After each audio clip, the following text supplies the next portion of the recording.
আজ সবাইকে পরম পূজ্যপাদ শ্রী শ্রী আচার্যদেবের বলা একটা গল্প শোনাই।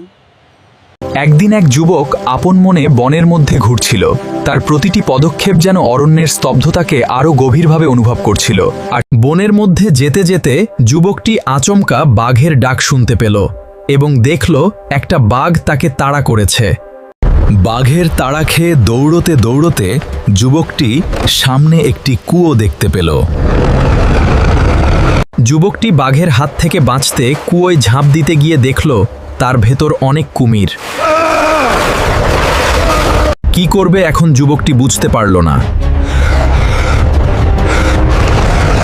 সে ভয়ে দিশেহারা হয়ে গেল।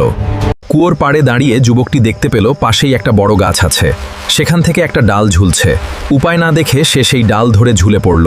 কিন্তু দুর্ভাগ্যবশত গাছের ডাল বলে সে যা ভেবেছিল তা হলো একটি সাপ। ফোঁস ফোঁস শব্দে সে উপরে তাকিয়ে বিরাট মোটা এক সাপ দেখতে পেল। এই অবস্থায় সে চোখ বন্ধ করে এক মনে ঈশ্বরকে ডাকতে লাগল। কিছুক্ষণ পর তার মুখ মিষ্ট স্বাদে ভরে গেল।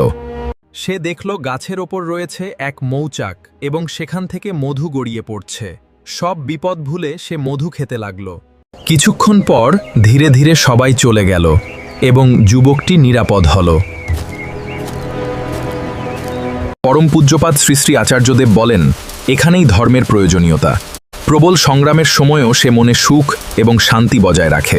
ধর্ম আমাদের সংগ্রাম করার শক্তি যোগায়, জীবনকে তিক্ত হতে দেয় না। মনে সাহস রেখে আমরা লড়াই করতে পারি। এই বাঘ, কুমির, সাপ সবই জীবনের বিপদ, সময় আর মৃত্যুর প্রতীক। আর সেই মধু, সেটাই জীবনের ছোট ছোট সুখ আর ধর্ম হাপার বিশ্বাসের শান্তির প্রতীক। আমার পরিবেশন কেমন লাগলো জানাবেন। ভালো লাগলে লাইক, কমেন্ট ও শেয়ার করে দেবেন। জয় গুরু।